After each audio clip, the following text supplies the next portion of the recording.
Uganda continues to grapple with the severe effects of climate change, from harsh droughts in Karamoja, displacements of thousands of families due to floods along Lake Kivu, to coffee farmers in western Uganda struggling with unpredictable weather patterns, threatening one of the country's top export earners. The crisis is taking a toll on both livelihoods and the economy. To address these challenges, the Ministry of Finance, working with development partners including World Bank, European Union, and Global Green Growth Institute, have unveiled the strategies under the theme From Ambition to Action, Financing Uganda's Climate Commitments.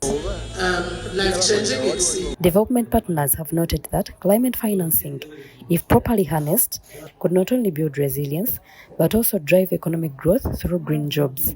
The European Union has pledged to support Uganda's efforts with commitments towards mobilizing up to $28 billion by the year 2030 for climate action.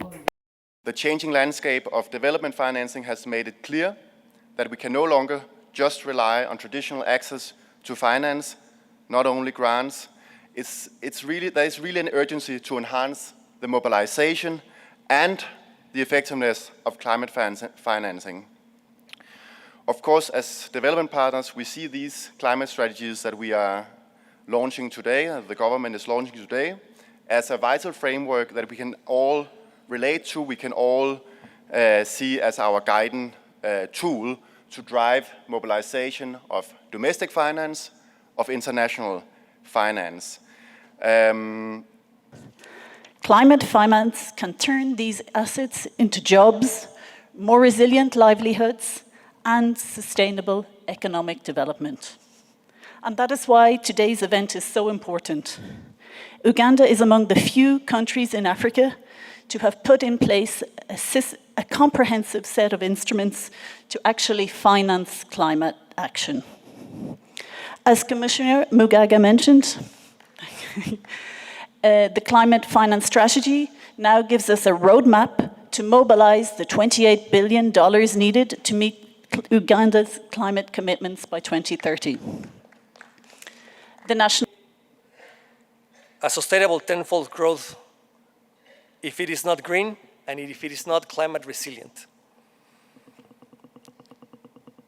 Putting a green and climate lens on planning, design, and implementation will allow us to ensure the sustainability of required inputs, of soil, of biodiversity, of minerals, and it will allow us to improve as well, reach important development outcomes that are important for Uganda.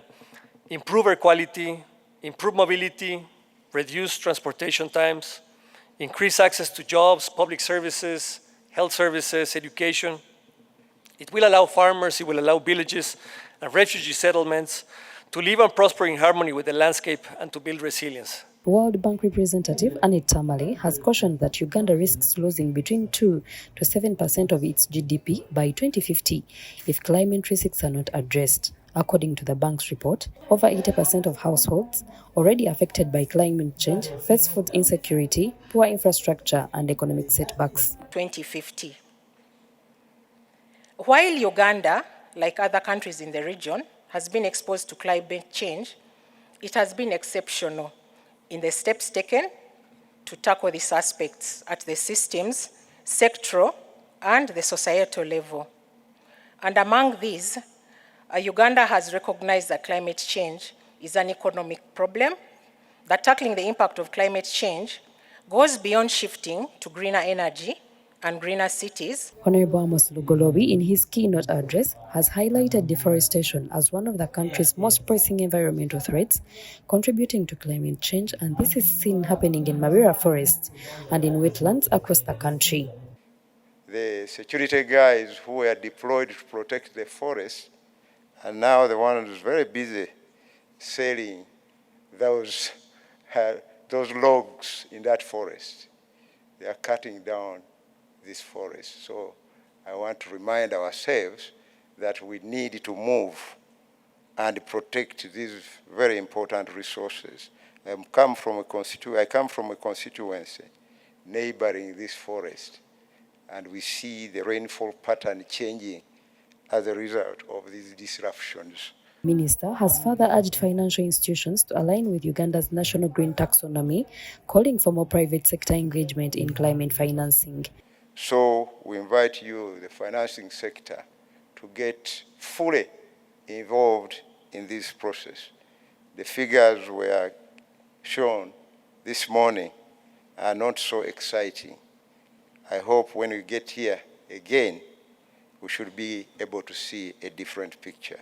He has stressed that protecting forests and wetlands while channeling resources into sustainable investments will be key to combating climate change. The launch of the climate finance strategies marks a significant step towards mobilizing resources to meet Uganda's climate commitments under international agreements while addressing urgent national challenges such as deforestation, food insecurity, and extreme weather events. Naomi Namsoke for NSTV.